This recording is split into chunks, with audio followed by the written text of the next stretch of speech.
All right. Hi, good evening, everyone. Welcome to today's Thursday Talk Shop session, season 4, session 3. So for today's session, we have Kathlyn Tan and Thomas Knudsen, the couple behind Rumah Foundation's Ocean Protection Portfolio and co-founders of Coastal Natives, a non-profit organization that works to spread environmental awareness. So Kathlyn and Thomas met at sea and share a passion for ocean protection and business sustainability. A certified dive master and freediving athlete, Kathlyn is also a sustainability practitioner in the built environment sector. So Thomas, on the other hand, is a supply chain expert and certified diving instructor with more than 2,000 dives under his belt. So together, as directors of Rumah Foundation, they work together to contribute to a clean and vibrant ocean through embracing a total portfolio approach. So before I hand the time over to them, so it's going to be like a conversation style, and I will ask some questions and they'll answer and they'll share some slides with us. Before then, I just have some house rules to share with you guys.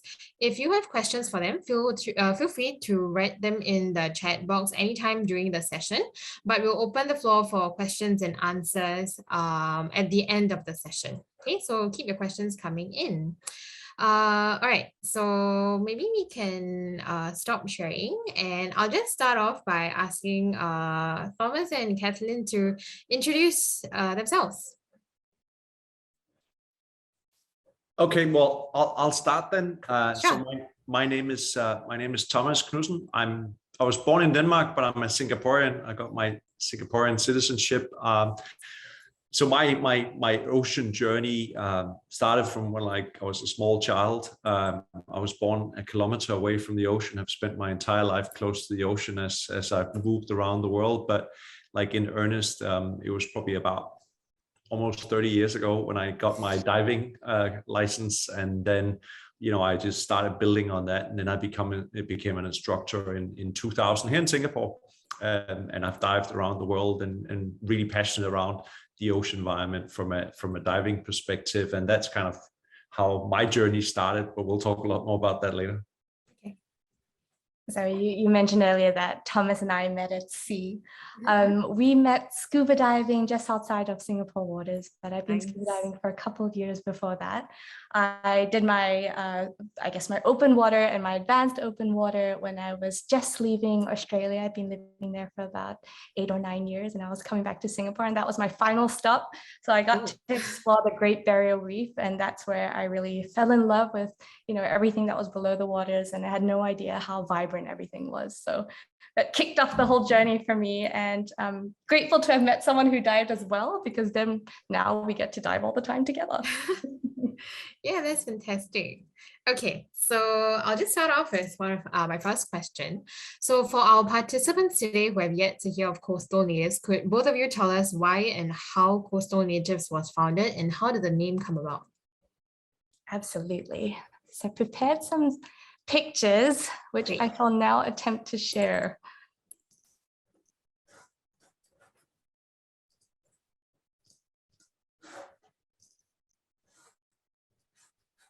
And taking longer than expected.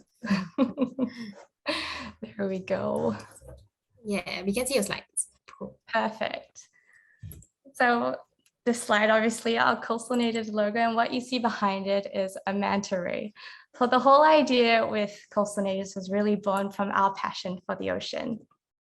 So you can see, Thomas, you mentioned we've been diving for a couple of decades, myself more than 10 years as well. And I think what we realized was that over the years diving, we'd seen so many amazing places. On the right there, that's us exploring. I think it was Tioman. The rest of the photos are actually around reefs in the Philippines, and there's a school of shacks up the left. So we've seen some, I had the privilege of seeing some really amazing places, but over the years, we've also seen the decline of places that we've loved. So we see more and more marine debris, a lot of rubbish on our dives wherever we go. A funny story of the crab on the bottom left. I remember we were doing a bit of a dive cleanup, one of those ones where we happened to be on a dive anyway, and I was reaching out to pick a packet of food that I saw, a food packet, and then it started to move. And obviously startled, turned out to be a crab who was using it, which was using it for protection. And over the years, we've also seen a lot more coral bleaching. I remember there's a dive site that we loved in the Maldives, and they started doing coastal development, and it was entirely covered in sand the next time we went there, wasn't it? Yeah. We've also seen reefs that have been victim to being blown up. And so I think over time, what we realized was that being witnesses ourselves and, meeting people on land who might not have the opportunity to see what's happening below is kind of our responsibility to spread awareness about what we were seeing. So that's what we try and do. We do outreach, and that's where Coastal Natives was born from. We reach out to children, to the general public, to corporates. And here's some, I think just on that journey, what we really wanted to do is how do we reach new audiences and kind of create and develop wonder? Because we all know that you can't love something if you don't know about it. So that's what we want to do. One, how do you reach new audiences? And then the second question that we're trying to answer too is how do you kind of instill this aha moment in people so that they are triggered to want to change their behavior? These are some pictures of activities that we do. We really started out with ocean education with kids going out to schools, but also after school programs. Our first real big, I guess, general public event, I'm not sure if some of you here attended the Turn the Tide Festival in 2019. It's a series of short films. And I think what we were trying to do is kind of create an environment that was fun, that, if you're over 18, you could come have a beer, bond over with your friends and your community over just your love for the ocean. And then kind of during COVID-19, that's where the beach cleanups really started. And so this actually was only 6 months after we began. And what the beach cleanups allowed us to do was to, I guess, get out of the house. We'd all been inside for so long. We wanted to connect with one another, and we wanted to be out in nature. And so this is our way of spending time with the community and our friends. And we've made so many great friends out of Coastal Natives. You would see, for example, we've got Caesar and Jen and Kevin, who are our ambassadors. You from the Cleveland National History Museum team would have met them. And we also have Gemma and Matt. And after, I guess, coming out of COVID-19, that's when the creative stuff really happened, which was really exciting. So we were reached out to by an amazing couple duo called Outwave Studio, Tsimin and Zai. They have a sound studio, and they create audio experiences and other kind of creative experiences around that. So we created Blind Diving together, which is an audio adventure where we take people out on a dive. It was initially intended for people with vision loss in mind. So we recreate a dive experience and explain what happens through it. So the first one that we did was actually an experience that Thomas and I built together, which was Igara Wreck, for some of you who've dived outside of Singapore.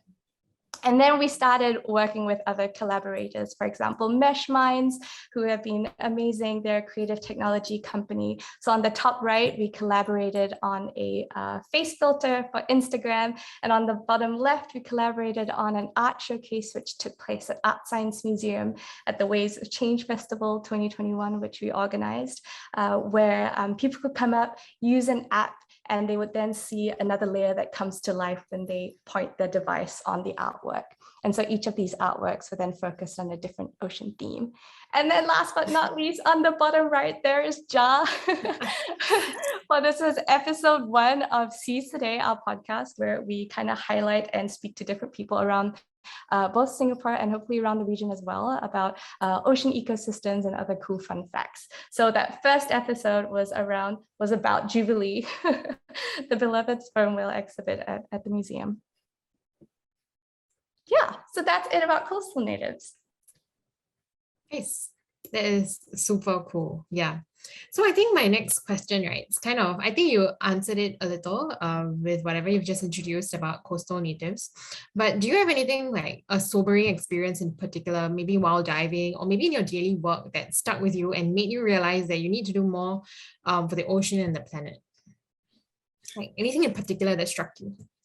Yeah, I think I can start with an experience where it's probably 10 years ago, and I've been diving around the world, and I've never really seen impact of plastic. Yeah, you would bump into some plastic here and there, but it was never an issue. It was never uncomfortable. And then a friend of mine, we went to Bali for a long weekend and went diving, and we came off a nice dive site, and we went into this bay where there was supposed to be manta rays, and it was just unbelievable because there was like 7 or 8 manta rays in this little bay just circling around, and we could swim with it. But there was so much plastic at the surface that it was completely covered. Like, you really had to be careful that when you dived under, if you were snorkeling, then when you had to come back up again, you would have, perhaps 2, 3, 5 centimeters of plastic waste covering the entire surface of this. And then there was all this plastic below. And I was just so sad because, Bali is such a beautiful place. There was these beautiful mantas that were, feeding just at the surface, because that's what they do. They feed for small plankton and so on at the surface. So you just combine all of that and think, well, what happens with that plastic? Do the mantas ingest some of that? What then happens to them, and so on? So I think that was certainly one of the aha moments for me, was really seeing how much had changed, because I've been diving in Bali before, and how bad it actually was at that point. Yeah. I also have a plastic story. I'll start with the plastic story and then I'll tell you another story. But on the plastic story, I was also in Bali. I was doing some depth freediving practice between Ahmed and Tulamben. I'm not sure if there's anyone here who's dived around that area. But I remember we were going on a scooter between there, going out for dinner, and we crossed a bridge, and under that bridge, it was a riverbed. And the riverbed was just covered in mountains of plastic. It was unbelievable. And I remember speaking to someone afterwards, a local, and I said, what happens to all the plastic here? And they said that they're actually waiting for the monsoon season to come to wash it all out. And that happens in October, so it's many months to go. Yeah. I think that one was really etched into my mind in terms of the volume of plastic that is kind of inconceivable. And, we incinerate everything and we don't see it so visibly like that. So I think that really recognizing perhaps in some places the lack of waste infrastructure, it can be such an issue. But the other story was really around, I remember one time we were diving in Tioman, and there was a fish trap that we went and dived past. And in that fish trap, it's kind of like a square box. We saw a fish that was in it that was trapped and it couldn't get out. And it kept swimming against the edge of the cage, like it was stressed out, and it just kept going. And it had a massive laceration up from its head, and you could just see how stressed it was. And I think for me, that one, seeing an animal suffering, really kind of resonated with me. And I started reading a lot more about, do fish feel pain, for example? And I'm not sure if anyone here has read books like The Soul of an Octopus or What a Fish Knows. And I think learning more about the creatures below, we can't hear the sounds they make, for example, except some of them that are a little bit noisier. So I think maybe we can't relate to them as much. So that's been that was an interesting experience for me. And I think in particular, this idea of fishing, right? So it wasn't just a fish trap. It was a fish trap that lost its buoy, which means that nobody's actually fishing.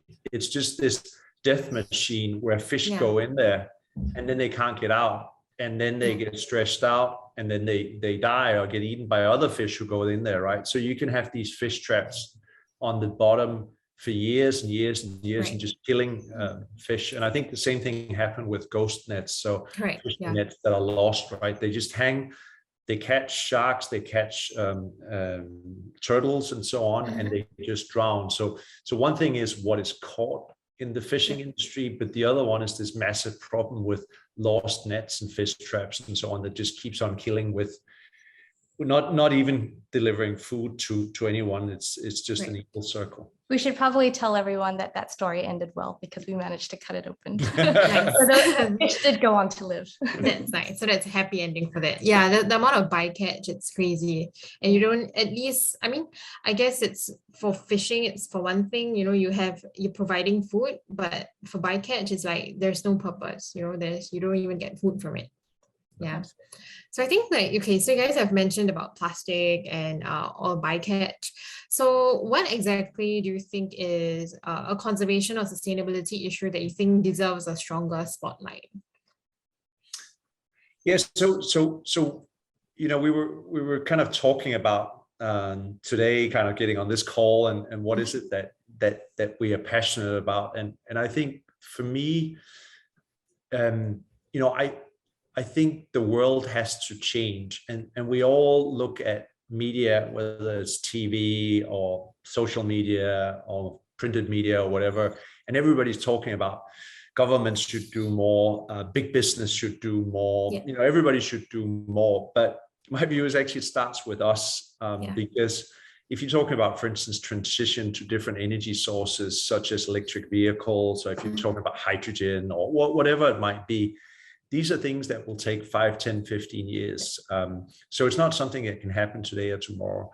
But I think we all have a role to play in sustainability. And I think, we can start tomorrow, right? It's everybody's looking to like change the world, but I think you can change the world by your first step, coming up with this big vision of where you want to be as a conservationist. So changing the world is hard. But if you say, hey, tomorrow morning, I'm going to bring a recyclable cup and pick up my copy, or I'm going to not use styrofoam anymore, but I'm going to have a recyclable box, or I'm not going to bring single-use plastic, or I'm going to turn off the air conditioner, or whatever it might be, right? These small acts that we can all do in our daily life that starts tomorrow. That doesn't mean that governments and big business and everybody else shouldn't do a lot of stuff. They absolutely should. But I think we both have a duty, but also an opportunity in kind of changing the way we do things on a daily basis. And I think that's probably where I think the biggest opportunity or change that can happen is that we actually start doing it ourselves rather than waiting for others to do it for us. Yeah. I'm gonna skip forward to the slide with the industrial fishing. So I agree what you were just saying about bycatch, but I think the ugliness of industrial fishing is probably something not many people still, or not enough people know about. We talked about bycatch. So for example, we have bycatch, which are unintended catch that is not what was being targeted.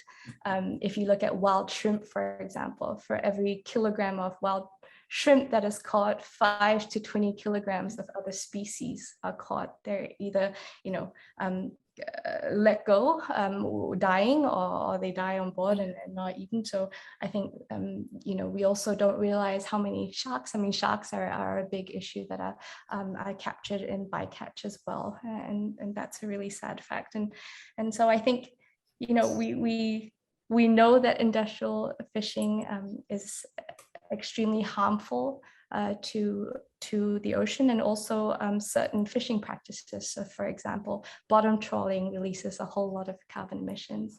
I think it was almost equivalent to the transport sector, or the aviation sector, sorry. So I think, understanding more might perhaps make us realize that perhaps there are sacrifices that we can make too. Yeah, I feel like some of these things are very, it feels very distant to the lay person. So which is why education awareness is really important, and the work that you guys do with coastal natives is very important.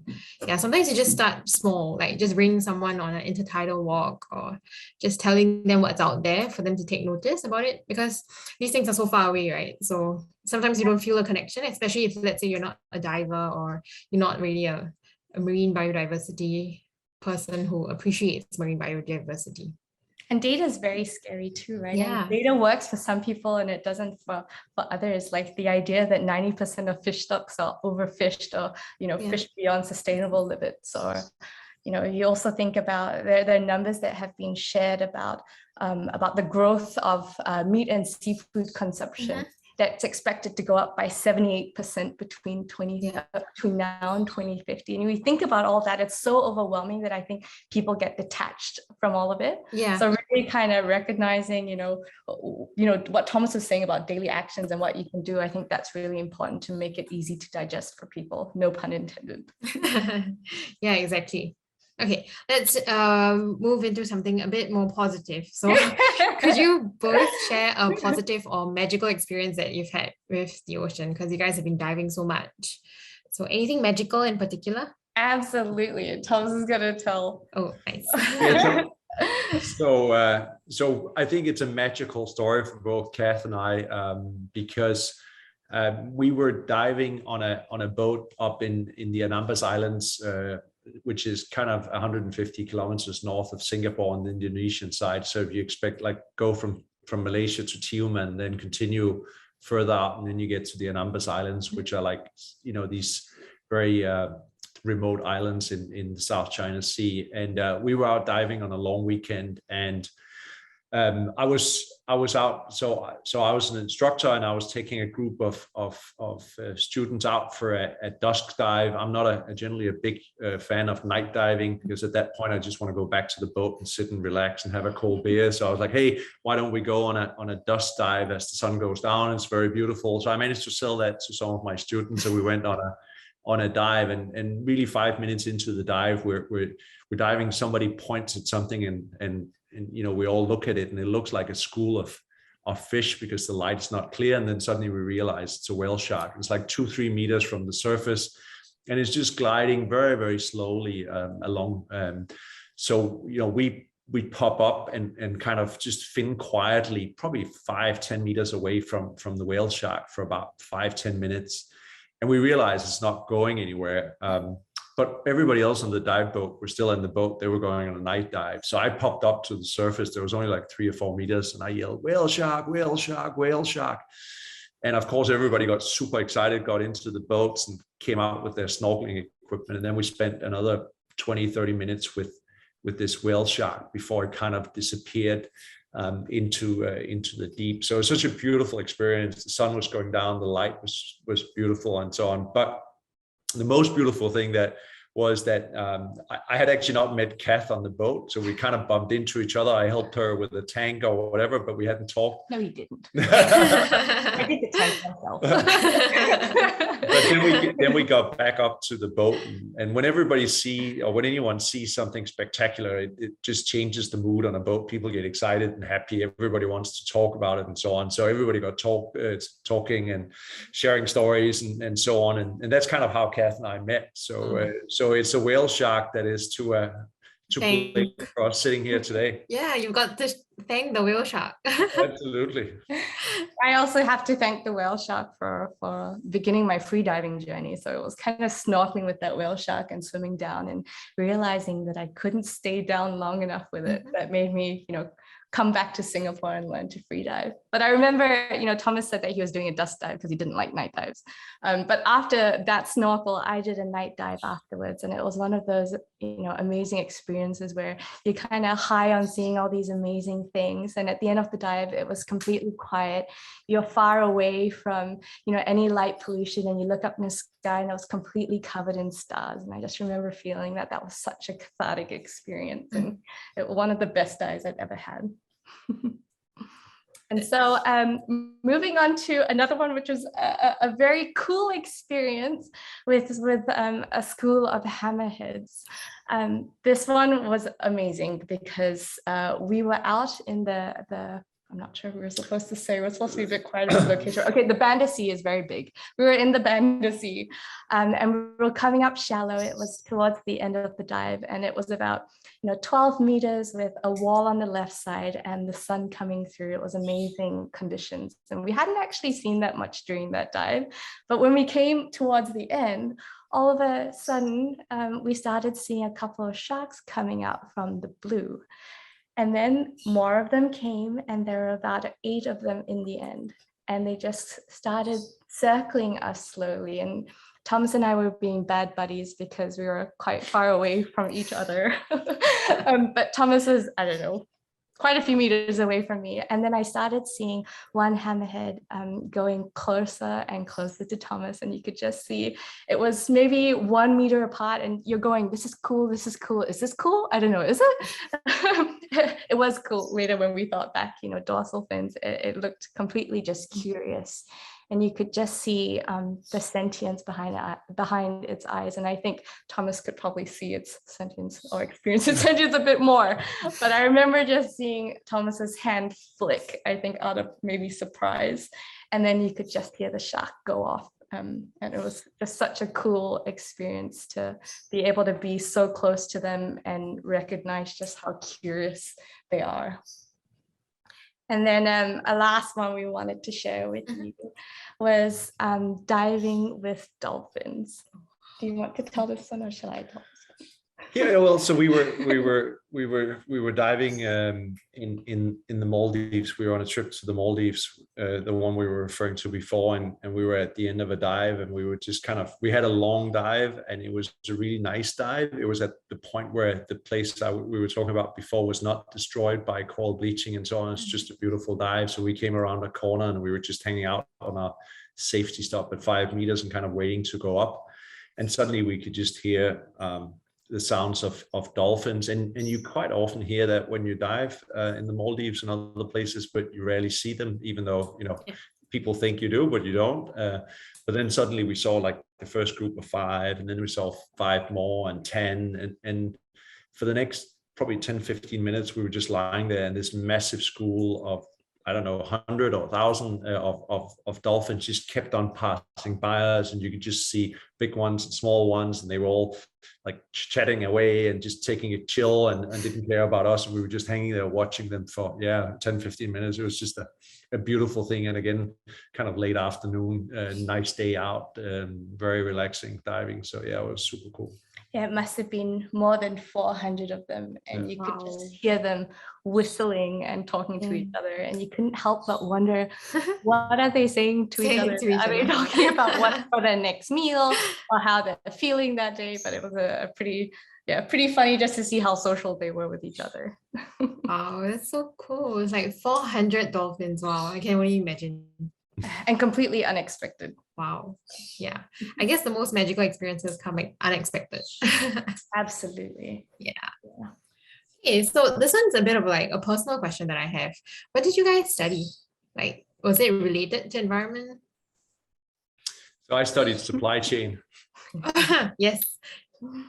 How about you? I studied economics and strategic public relations later on, which now when I look back, I didn't do it on deliberately per se around lobbying and corporate social responsibility, but that was what I was studying, and a little bit of journalism as well. Yeah, so because this leads on to my next question, because what advice do you have for our audience today who might be interested in pursuing environmental conservation or sustainability? Because from looking at the both of you, you clearly don't have to study what you eventually are passionate in, right? So maybe you guys can share more about that. Yeah, so I think, as I said earlier, I think this idea that, don't try to think too much around it, right? So, become an activist. And when people hear the word activist in Singapore, they're thinking about standing down at Speaker's Corner with a flag and yelling.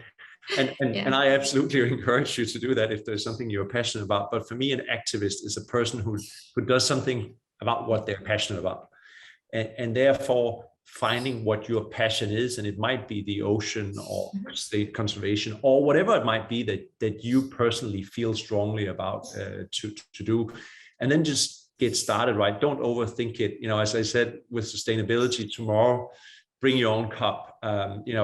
Read an article, click a like, share with your friends, have an opinion, and there is a big community of people, I think, that are active in this space. And if you feel that you've got more to give and want to learn more, then a lot of people want to share. And a lot of people, I think, especially in sustainability and conservation, people are really eager to get other people on the journey. So it's actually quite easy, but kind of don't sit down and draw up a 25-year strategy plan of how you're going to become the next Gates. Well, that might work for you, but I think the easiest thing is to start with the first step and then see where the journey takes you.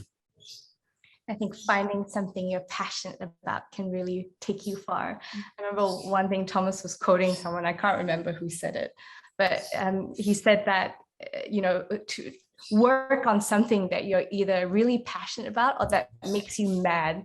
Find that thing and then, try and contribute to that. And then that brings me back to what Jari was saying about you don't have to be a scientist or in government to contribute to conservation. I think that's so important because, we are everyday people too, just trying to contribute, what we can. I think that's the key, right? You think about your skills and what you're good at, and then use that for the cause.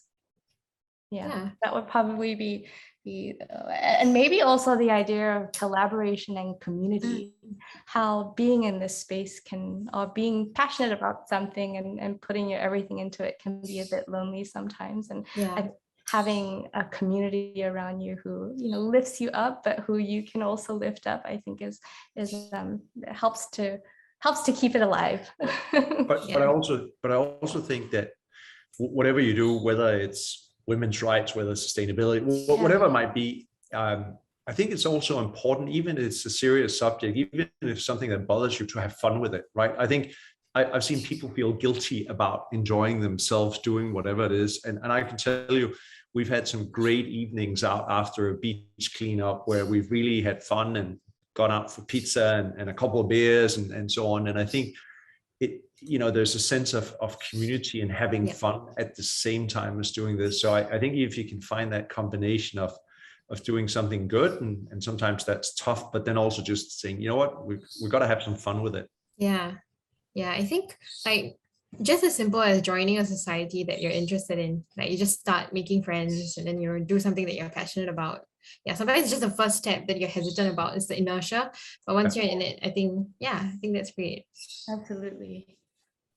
Okay, so do you guys have a conservation hero or a mentor? Thomas and I were kind of talking about this earlier. He's like, "You're going to talk about Dr. Sylvia Earle, aren't you?" And I was like, I'm such a fan. I don't know. I mean, if you guys haven't seen Mission Blue on Netflix yet, I would highly recommend it. I think she's such an amazing, powerful woman in a space where, it was very male dominated. I think it was so cool to see her take charge.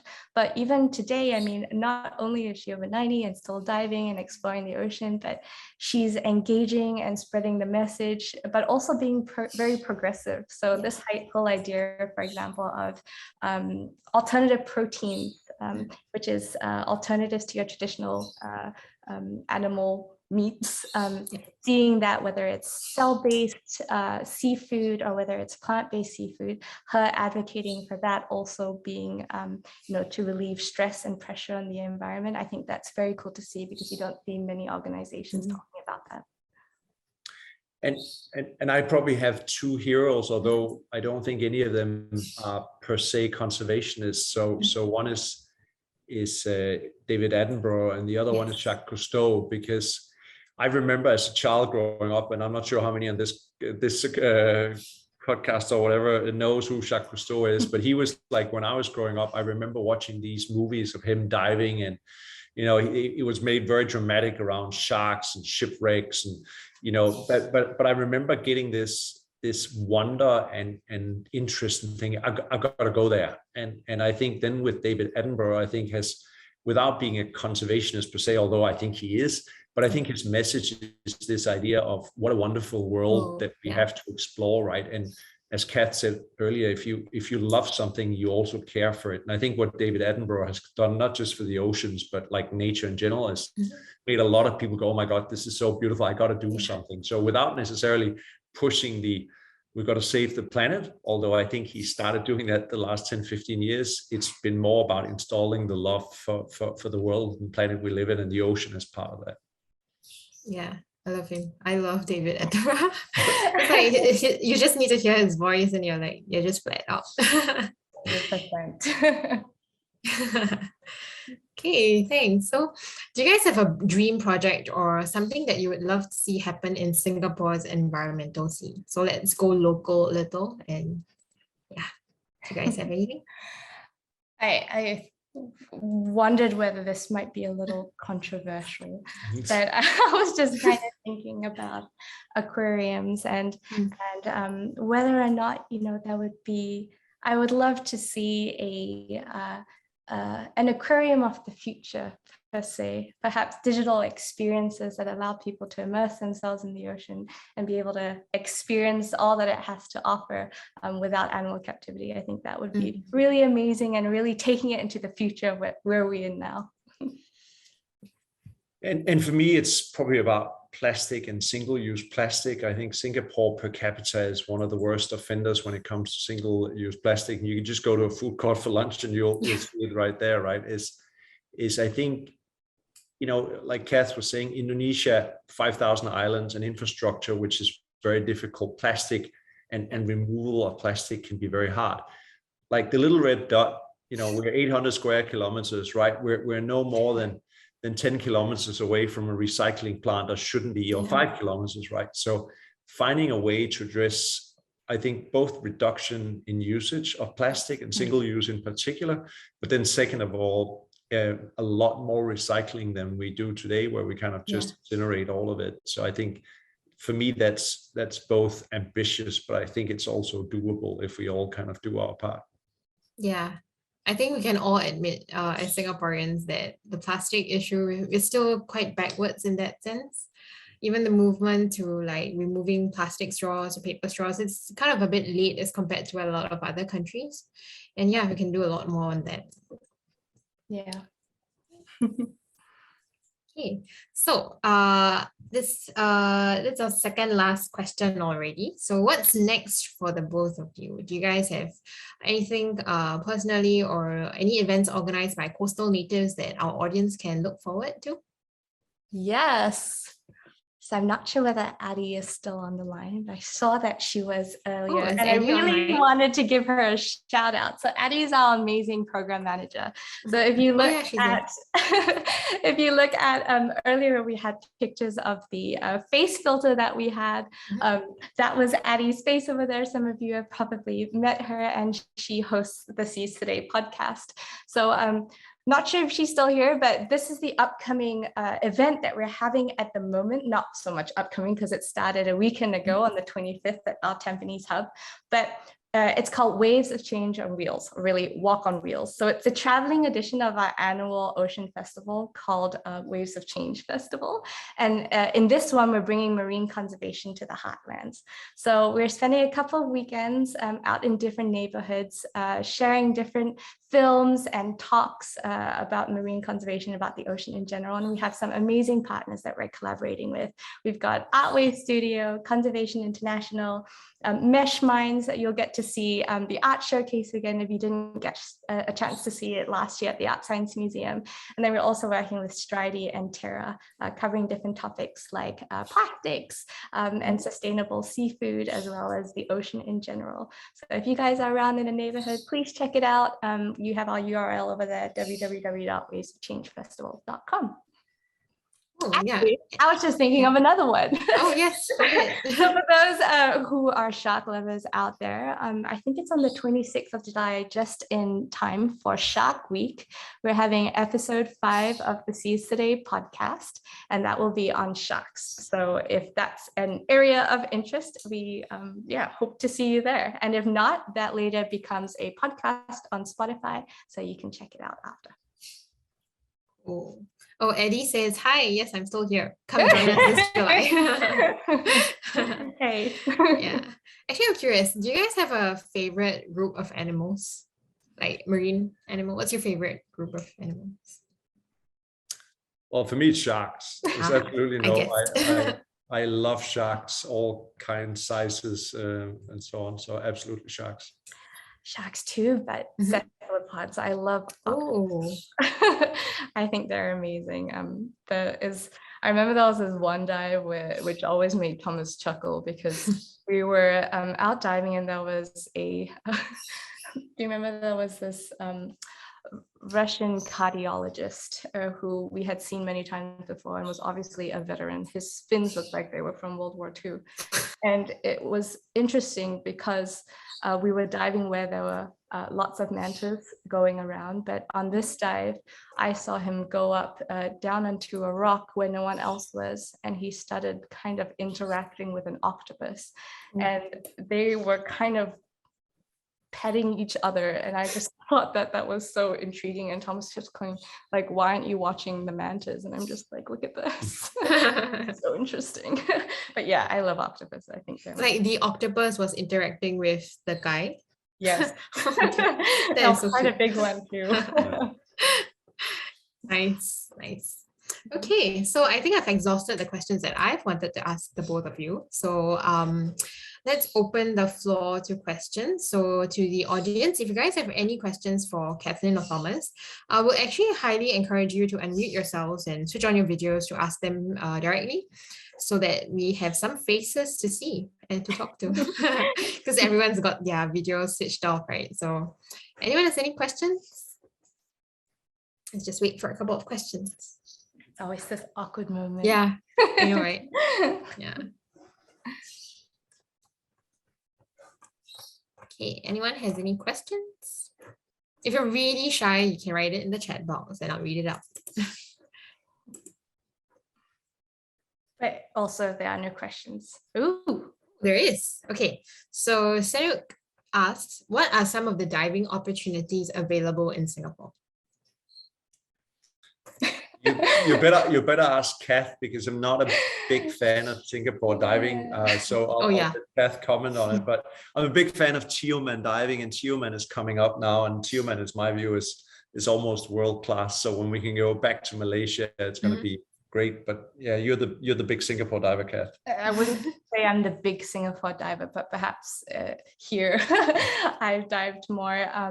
There are a couple of dive sites where, depending on your dive level, you may or may not enjoy. If you are closer to the beginner level, there are some pretty cool dives out in the marinas that you can now go to. One at 1 degree 15. Oh no, where was the other one? Keppel Marina too. Yeah, that is pretty cool. Lots of beautiful soft corals over there. And then obviously there's Lazarus, that's really nice out in the island. But my absolute favorite so far that I've been to is Pulau Jong. I think Pulau Jong is so cool. I remember when we did this one, because I've only been once. It only goes sometimes when the currents are right, I think.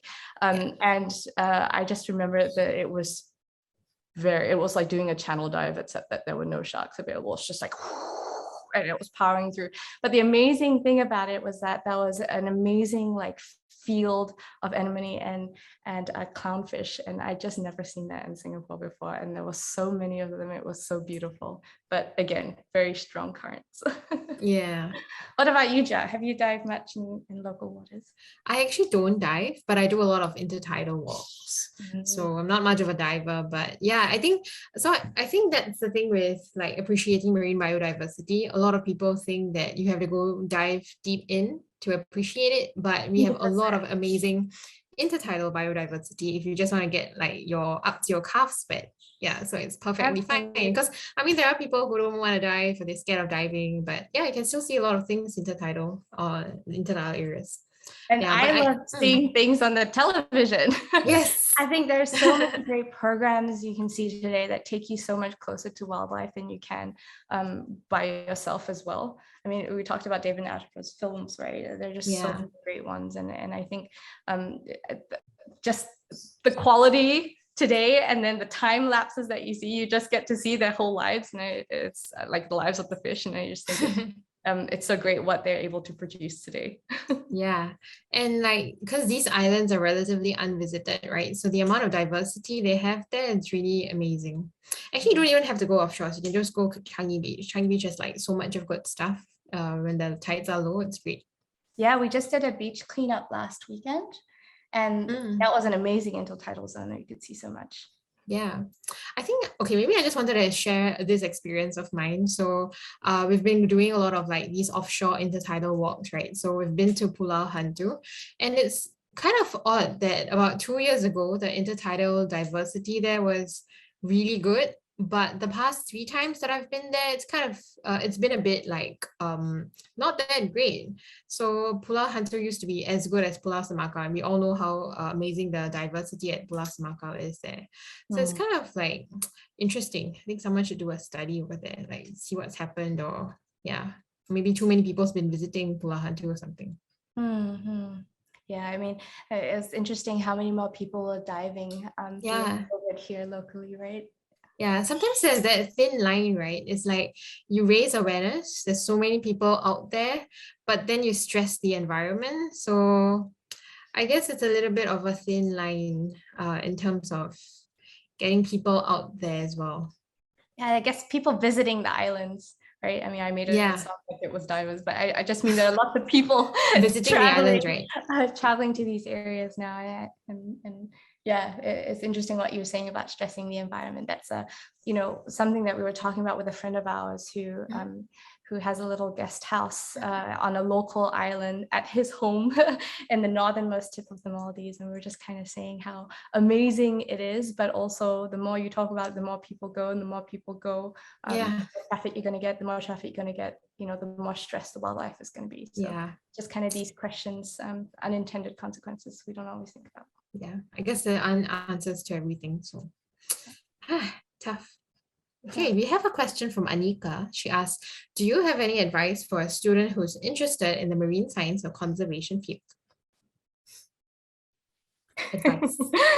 She wants advice. Well, as none of us have studied it directly, I guess we're not the best advisors on that. But at least from my point of view, if I just step back and reflect much more broadly on education, my view is that people will be successful in doing what they're passionate around. So, don't become a lawyer if your heart is marine conservation. If you want to be a lawyer, absolutely. But I think go with passion, and I think also understand as much about what the study actually is, because I think there's a lot of people who hear marine biologist and then they imagine rolling over the side of a boat in the Bahamas on the Great Barrier Reef and spending 12 weeks studying bull sharks and blah, blah, blah. But if you ask Eddie, I would say that sometimes the life of a marine biologist is perhaps a little more hard work and mud and dirty hands. But I think understanding kind of what it is you study, but absolutely it starts with passion. I guess don't be afraid to ask questions too. To speak to different people in the field, get kind of their take. I remember one of the questions we'd asked Jar, the Sea Today podcast, was entering this field as well. And you were saying, like, don't be afraid to ask, right? And I think that's so true. And the other thing I think would be, if you have time, go out and volunteer. Go speak to different nonprofits, kind of understand what the field is like before you have to settle down per se, or to kind of figure out which topic it is you have to continue studying, right? I think getting to know as much as you can and speaking to as many people as possible will be very helpful for you in the long run. Yeah, I think volunteering is great. And I think that the Singapore environmental sector, it's very friendly and we're very small. Everyone ends up knowing each other eventually. So you just got to stick your feet in there. Okay, do we have any more questions from the audience? Let's just wait for 30 more seconds to see if anyone types in the group chat or unmutes themselves. Hi. Oh, hi. Hi. I'll unmute myself, but I won't turn on the camera because I'm already in my jammies. Hi, thanks so much for the great talk. And hi, Kathlyn and Thomas. Is Zen here from Conservation International. Yeah, I'm not stopping you guys, I promise. I do have a question, and I thought maybe it's interesting for the rest of the I guess the participants tonight also, and it's something I find challenging myself in terms of I guess encouraging other people to just simply care for nature, right? It's one thing to preach to the choir and we get together, we already know we're all interested in somewhat the same thing, and then we encourage each other and inspire each other. But ever so often we also meet people who are maybe not climate deniers, but they simply think that it's really not their problem, or they're just not interested, or like they really think that, oh, we only care because we're divers, So I guess everyone has their own story. I'm interested to hear from you. In your experience, what has been the most effective way to, I guess everyone can have their own opinion, but whether to change minds, to change hearts. So just want to hear from you, your experience in that. we should be asking you. So I was careful to say in your experience. It's hard. It's not easy. I think that what we talked about is nobody wants to be preached to, right? 100%. You don't want to be told that you're wrong or you do the wrong thing and so on, at least not in a direct way. So my first point would probably be never preach, at least not directly. But I think there's something about role modeling good behavior, right? To do the right thing.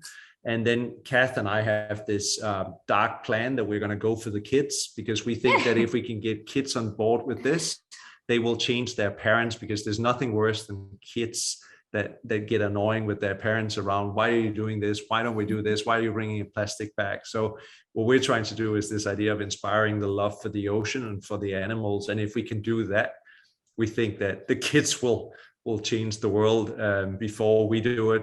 I think if you're in your 50s or your 60s, or perhaps even younger, perhaps you're so set in your ways that it really takes somebody to kick you in the butt. And I think kids are a great revolution that we can all fan the flames of rebellion from. I mean, totally. And I mean, if we talk about behavior change, there are studies that have been done, obviously, that if you are in a high threatening situation, so peer-to-peer saying something that you disagree with, you are far more, you push back far more than if someone less threatening or that you already have a relationship with communicates it. So that's one thing where the idea of passing the message on, for example, the kids to adult rather than from adult to adult is very powerful. But I think if you were talking about, for example, family members that I don't know, some of you out there might have problems with. I like the slow scratch away over time. And Thomas talked about being authentic, and I think, you know, being consistent about what you stand by is really important, not swinging one way to another and just continuing it. And you don't have to have arguments about it. Just you know, do what you believe in. And I think also not be radical. So this might be me who's going to offend people here, but you know, Kath is vegan and I'm vegetarian, but I don't think that we necessarily want to convert everybody, although that would be great. But if we can get everybody to eat, you know, 2 meals of meat or fish less per week, that has a much bigger impact. And I think if anyone on this call who are used to eating meat for every meal, I said you got to go vegan tomorrow, I think most of you go, oh my God, that's never going to happen. But if you said, well, what about trying just 2 meals a week where you eat vegetables where you would traditionally eat meat, how would that work? I think that's more manageable, something you feel that you could probably do, and then you might actually get inspired to do more. So I think instead of preaching for kind of this nirvana state of everybody being perfect, you know, let's see whether we can make a small step one at a time on this. That's an interesting one that Thomas just brought up too. And for any of you out there, I was vegetarian for 10 years before Thomas became vegetarian. So it's amazing how I think over time you understand one another. And for me, what was extremely important was not feeling like, oh, you needed to be perfect. Yeah. I think it was more making a decision. You know, when you had the strength, you did the best you can. And when you didn't, you give yourself a break. You know, it was about trying your best and, you know, not always feeling like it, like we just said, it doesn't have to be perfect, because once it's perfect too, that just makes it very difficult. Yeah, and I think a lot of people, you know, when you say you're a nature lover or you're in the environmental scene, and then, you know, they start to apologize to you just because they use a plastic bag, and then you're like, no, it's fine. I mean, it's not about completely eliminating, even though that's great, but it's just small steps, like reducing it a little. So they think that you're some like tree hugger, and you know, they get afraid around you, they tiptoe around you, but yeah, that's not the case. And I think about the preaching part is really important, because I think at the start, like for myself, because you're so passionate about certain things and then you get angry and then you get into arguments, especially with like family members, right, that don't necessarily understand the perspective that you're talking about.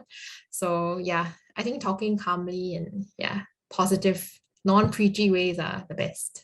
Yeah, I remember hearing Addie saying too once about how, you know, how important it is to make it relevant to the audience that you're speaking to, and allowing them to see and picture themselves in an environment where, for example, XYZ is no longer available. It's difficult, when we were talking right at the start about data being too overwhelming and how, people don't see themselves and they can't relate to it. And I think, having that contact point is extremely important for people to see themselves in it.